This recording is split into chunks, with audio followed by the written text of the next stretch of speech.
Hey out there. Just wanted to give you guys a little look here at the collection of skates that I have and kind of give an explanation as to why. Um, so, first up, the Power Slide Rain, the Aries. So, this is their 2021 model.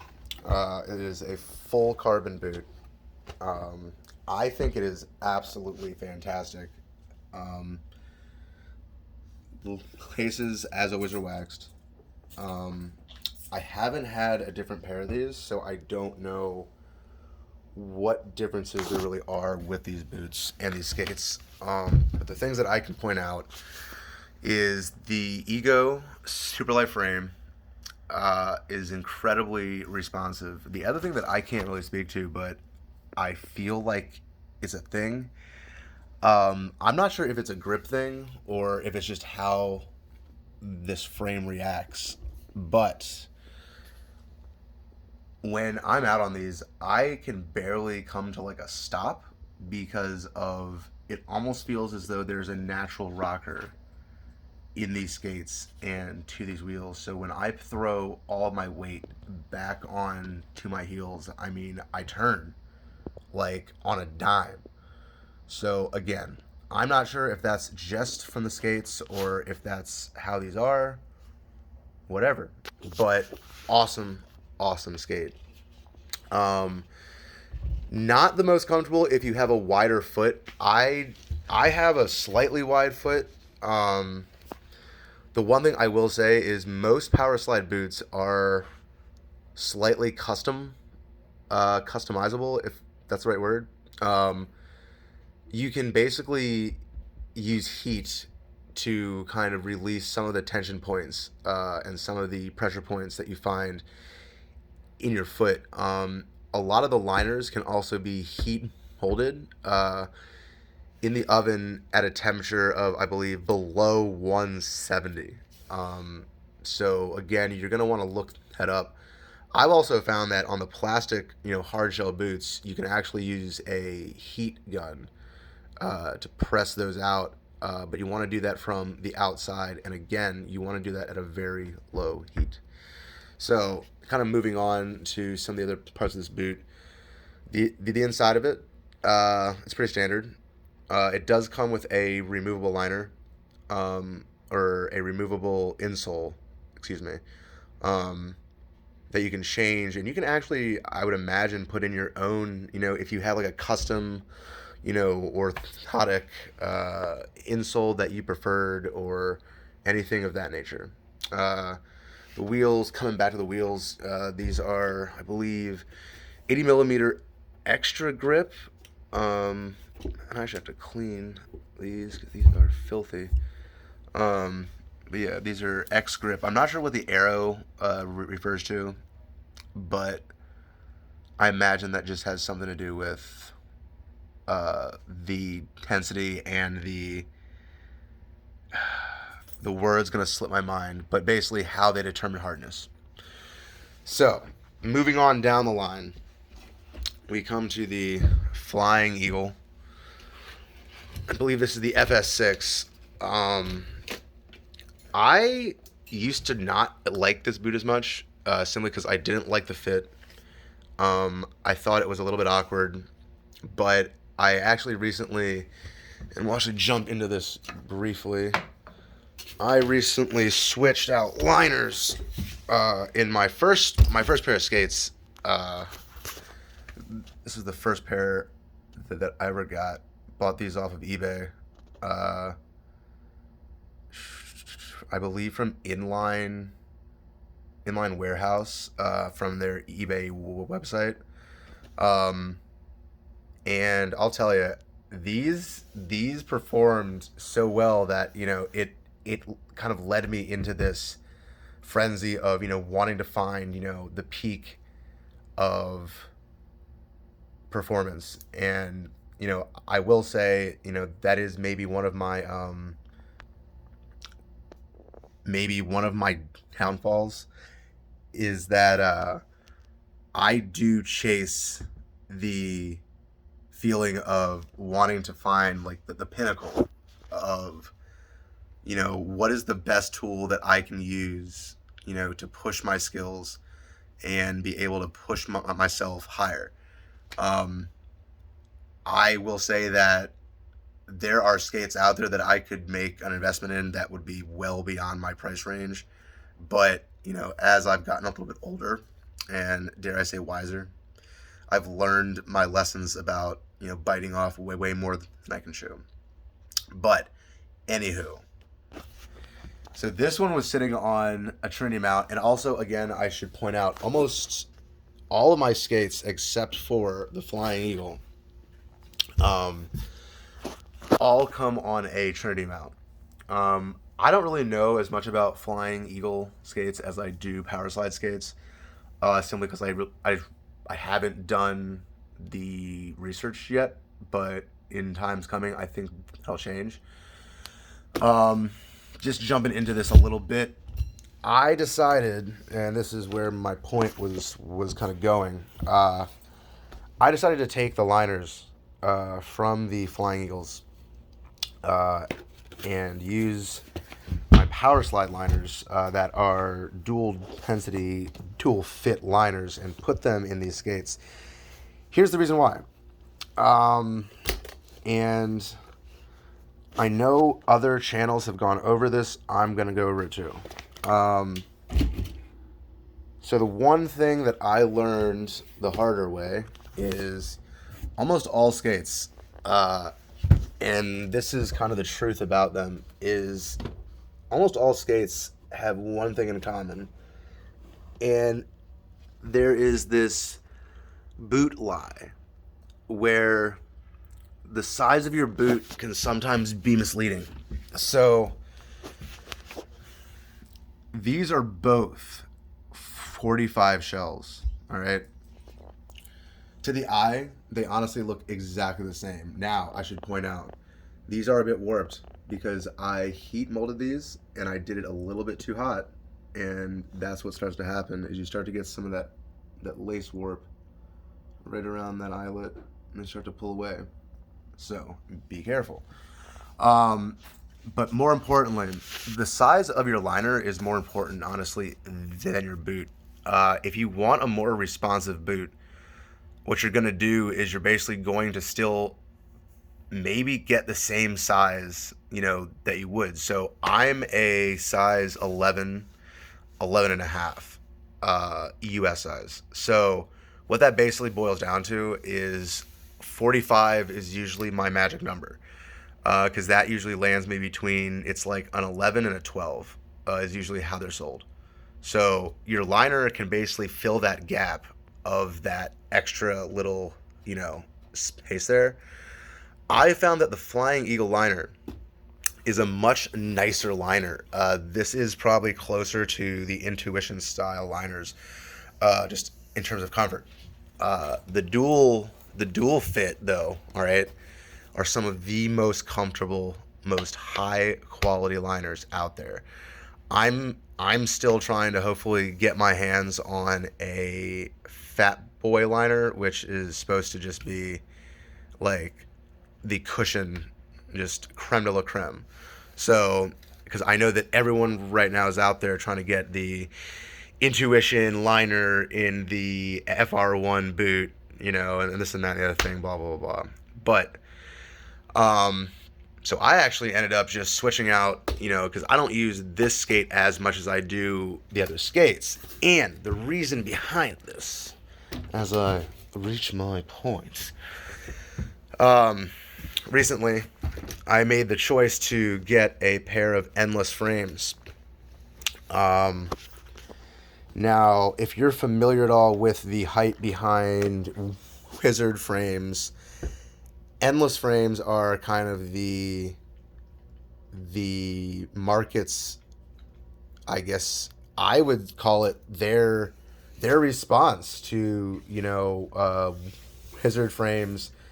As amazing as they are and as cool as they are, they're pricey. And quite frankly, I think for an industry, that's kind of built around skating and a love for skating and all that, I think, charging in the upwards of $400, if, not more, for your frames and then selling the boots separately is pretty crazy. But these guys are out there trying to earn, and I mean, I can't say that they're charging too much because all this stuff is quality made and whatever else. But the point is, I needed a skate that I could put the endless frame on.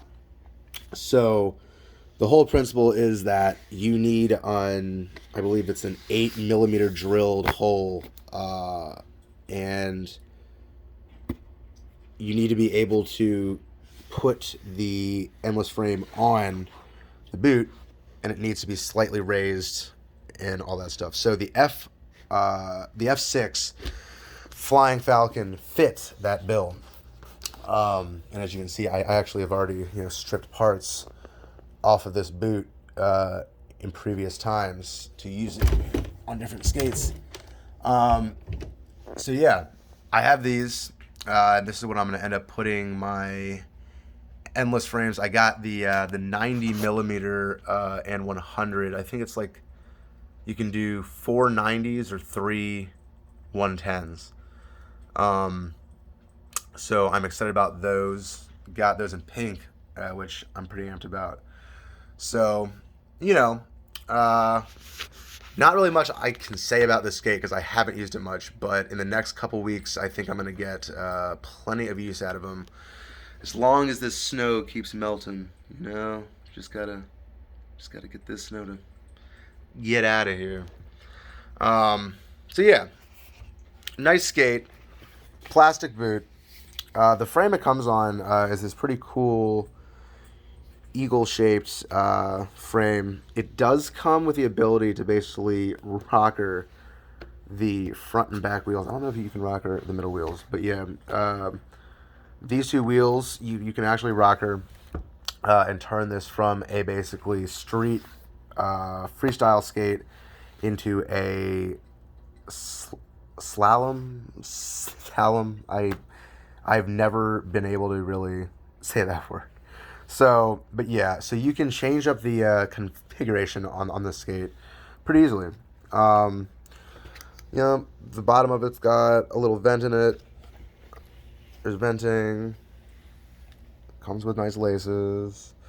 Again, I had switched the straps out. The straps that were on this are actually now living on these skates. And I may actually end up moving these back over now that I'm going to be using these more often. So, that winds us down and around to